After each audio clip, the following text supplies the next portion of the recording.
Sir এই নেন আপনার। মারিয়া, তুমি এখানে তুমি এখানে কি করছো?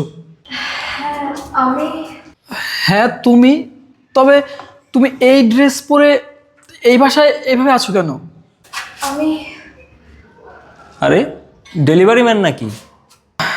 হ্যাঁ ভাই, আচ্ছা, আপনি কি ওকে চেনেন? আমি ওকে চিনি। আসলে ছোটবেলা থেকে একসাথে পড়ালেখা করেছি তো, আমার ক্লাস ফ্রেন্ড। ও আচ্ছা আচ্ছা, আপনি মারিয়ার ফ্রেন্ড। মারিয়া, তুমি তো আমাকে বলোনি যে ওনার মতো তোমার একটা ফ্রেন্ড আছে। আচ্ছা যাই হোক ভাইয়া, দাঁড়িয়ে কেন, বাহিরে আসুন, ভেতরে আসুন, আমরা একসাথে আড্ডা দিই, গল্প করি। না না ভাই, অনেক দিন আসবো। আপনি এক কাজ করেন, আপনার পার্সেলটা নেন।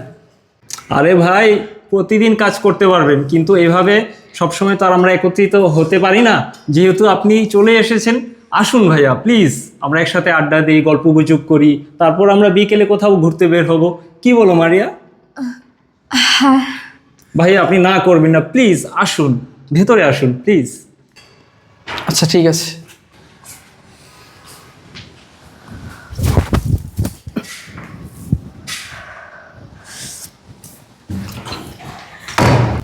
কি যে হলো বিষয়টা, তামিম তো ওকে নিয়ে ভিতরে চলে গেল।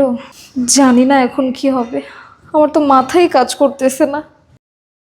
আসুন ভাই, বসেন।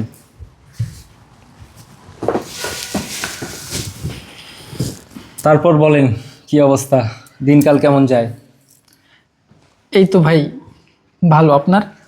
এই তো আলহামদুলিল্লাহ, খুব ভালো। তারপর বলেন, কি খাবেন? না না ভাই, তেমন কিছুই করা লাগবে না, শুধু এক গ্লাস পানি খাওয়ালেই হবে। ঠিক আছে। মারিয়া, এই মারিয়া, হ্যাঁ, ওনার জন্য এক গ্লাস পানি নিয়ে আসো, যাও।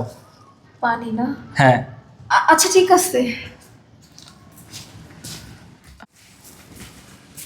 এই যে ভাই, পানিটা।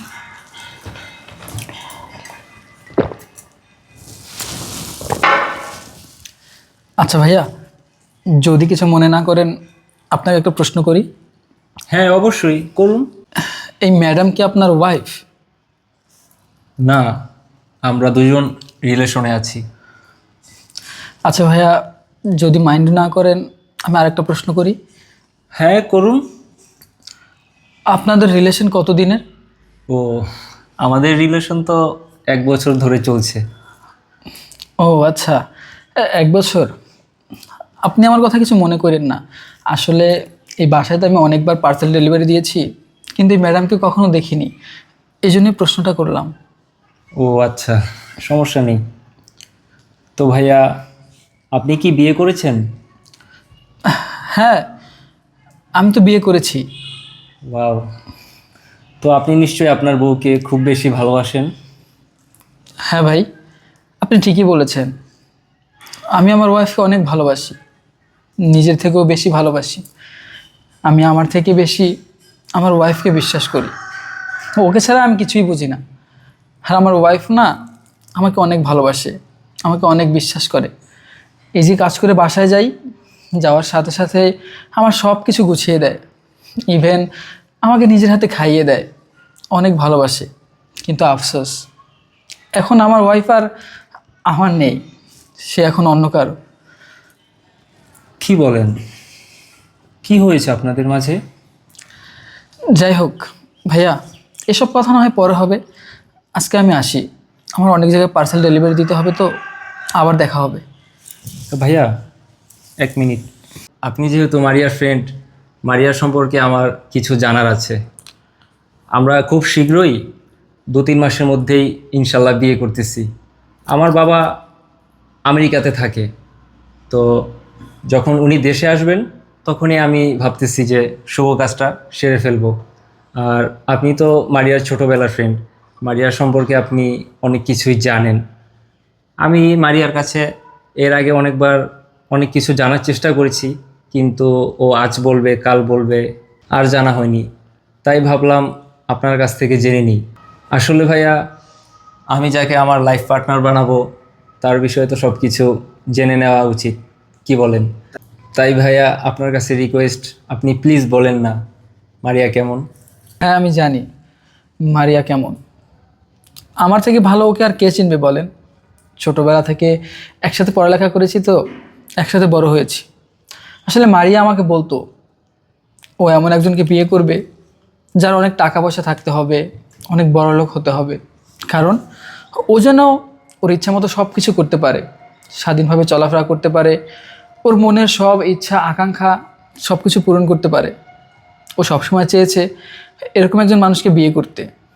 ঠিক আছে ভাই, ধন্যবাদ আপনাকে। আচ্ছা ঠিক আছে, আজকে তাহলে আমি আসি। আর এটা আপনাদের পার্সেল, আপনারা বুঝে নিন। আচ্ছা।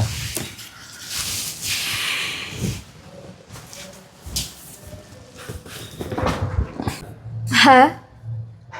শুনলে তো ছেলেটা কি বলল? ওর বউ হয়তো কাজগুলো একদম ঠিক করেনি। হ্যাঁ ঠিক তাই। আচ্ছা শোনো না, অনেকদিন পরে আসছিল তো সেভাবে তো কথা বলতে পারলাম না, একটু বিদায় দিয়ে আসি। আচ্ছা ঠিক আছে, যাও। আচ্ছা ঠিক আছে। জিসান, জিসান, জিসান তুমি আমাকে মাফ করে দাও। আমি একটা ভুল করে ফেলেছি। ও ও আমার জাস্ট ফ্রেন্ড। মাফ? আর তোমাকে তোমাকে আমি কখনো মাফ করতে পারবো না। আর কি বললে? ও তোমার ফ্রেন্ড? হ্যাঁ। ফ্রেন্ডের বাসায় এরকম ড্রেস পরে আসছো দেখা করতে, তাই না?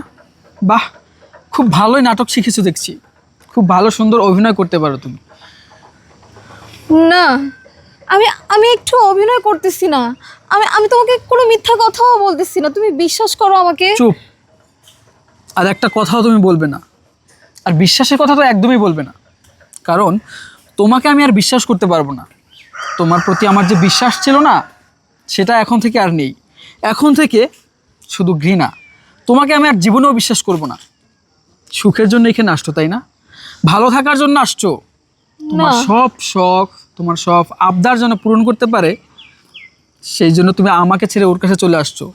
টাকা পয়সার জন্য ওর কাছে আসছো, তাই না? হাসবাই বা না কেন? আমার তো আর টাকা পয়সা নেই, আমি তো তোমার সব শখ আল্লাহ পূরণ করতে পারি না। আমার কাছে আছে শুধু ভালোবাসা, যেটা আমি তোমাকে দিতে পারি। আর তোমার তো ভালোবাসাই হবে না, তোমার দরকার টাকা পয়সা, আভিজাত্য, বাড়ি গাড়ি এইসবের। আর একটুকে কী যেন বললে, ক্ষমা করবো তোমাকে? তোমাকে আমি ক্ষমা করতে পারবো না। তোমাকে আজকে ক্ষমা করে যদি আমি আমার লাইফে আবার অ্যাকসেপ্ট করি, তুমি আবার একটা দুর্ঘটনা ঘটাবে, তুমি আবার আমার সাথে বেইমানি করবে। আমার সাথে তুমি বেইমানি করবে না তার কোনো গ্যারান্টি নেই। তুমি কি ভুলে গেছো, তোমার হাত ধরে যখন আমি গ্রাম থেকে শহরে এসেছি, আমি আমি একবেলা খেতেও পারিনি। কাজের জন্য মানুষের দ্বারে দ্বারে ঘুরেছি, রিক্সা চালিয়েছি তোমাকে ভালো রাখার জন্য, তোমার মুখে হাসি ফোটানোর জন্য। নিজে না খেয়ে থেকেছি, তারপরে তোমাকে খেতে দিয়েছি। তোমাকে কখনো বুঝতেও দেয়নি যে আমি না খেয়ে আছি, আমি কষ্টে আছি। রোদে পুড়ে বৃষ্টিতে ভিজে ডেলিভারি ম্যানের কাজ করতেছি তোমাকে ভালো রাখার জন্য।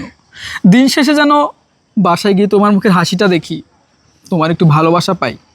আর তুমি কি না আমার সাথে বেইমানি করলে, আমার ভালোবাসার সাথে বেইমানি করলে। এই, আমার না হয় টাকা পয়সা ছিল না, তবে আমার ভালোবাসা তো কোনো কমতি ছিল না। বিশ্বাস করো, নিজের থেকে বেশি ভালো আমি তোমাকে বাসি, নিজের থেকে বেশি বিশ্বাস তোমার প্রতি আমার ছিল। আমি কখনো কল্পনাও করিনি আমার বিশ্বাসটা তুমি এইভাবে ভেঙে চুরমার করে দিবে। বিশ্বাস করো, আজকে যখন আমি তোমাকে ওই ছেলের বাসায় দেখেছি না, আমার ভেতরটা ফেটে যাচ্ছিল, কষ্টে আমার বুকটা কেঁপে উঠেছে। আমি কখনো কল্পনাও করিনি আমার ওয়াইফকে আমি আর একজনের বাসায় দেখব, তাও এই অবস্থায়। বিশ্বাস করো, তোমার কাছ থেকে না তো এটা আমি আশা করিনি। এই, তুমি কিভাবে পারলে আমার সাথে এত বড় প্রতারণা করতে, আমাকে এইভাবে ঠকাতে? এইসব করার আগে আমার কথা কি একটাবারও চিন্তা করলে না? একটাবারও ভাবলে না যে ছেলেটা আমাকে এত ভালোবাসে, তাকে ঠকানোকে তোমার ঠিক হবে কি না? একটাবারও তুমি আমার কথা চিন্তা করোনি? টাকা পয়সার জন্য লোভে পড়ে তুমি ওর কাছে চলে আসছো। একটা কথা কান খুলে শুনে রাখো, টাকা পয়সা মানুষকে সুখ দিতে পারে না, টাকা পয়সা ভালোবাসা এনে দিতে পারে না। তুমি হাজার বিনিময়েও, টাকা পয়সার বিনিময় হলেও কখনো সত্যিকারের ভালোবাসা পাবে না। ও তোমাকে ভালোবাসে কিনা জানি না, তবে হ্যাঁ, তুমি ওর কাছে যে জন্য আসছো না, সেটা কখনোই হবে না। ওই ছেলেটা হয়তো তোমাকে ভালোবাসে, কিন্তু তুমি তো ওকেও ভালোবাসো না। তুমি ওর সাথেও প্রতারণা করতেছো, ওর সাথেও বেইমানি করতেছো। দেখো, তোমার কাছে আমার একটা রিকোয়েস্ট, ওই ছেলেটা না তোমাকে সত্যি হয়তো বা ভালোবাসে, তুমি প্লিজ ওকে ঠকিও না। আমি চাই না আমার মতো অন্য কোনো ছেলের জীবন এভাবে নষ্ট হোক। দেখো, তুমি এখান থেকে চলে যাও। ও যদি এসে আমাদেরকে এভাবে দেখে তাহলে খুব কষ্ট পাবে। দেখো, আমি জানি আমি অনেক বড় একটা ভুল করে ফেলেছি, কিন্তু বিশ্বাস করো, আমি ওকে ওকে ছেড়ে তোমার কাছে চলে আসব। আমি তোমাকেই ভালোবাসি। আমি তোমার সাথেই থাকতে চাই বাকিটা জীবন। কোথায় আসবে? তুমি আমাকে প্লিজ মাফ করে দাও। তোমাকে আমি মাফ করতে পারবো না, শুধু শুধু রিকোয়েস্ট করে কোনো লাভ নেই। প্লিজ। কারণ তোমার মতো মেয়ের সাথে সংসার করা যায় না। আমার বিশ্বাস একবার ভেঙে চুরমার হয়ে গিয়েছে, এই বিশ্বাস আর কখনো ফিরে আসবে না। তাই ভালো হবে তুমি আমার বাসায় আর ফিরে যেও না। আসি, ভালো থেকো। জিসান, জিসান, আমার কথাটা একবার শোনো। এটা আমি কি করলাম? আমি আমি টাকার জন্য অন্ধ হয়ে জিসানের পবিত্র ভালোবাসাকে অপমান করেছি। আমি কি করে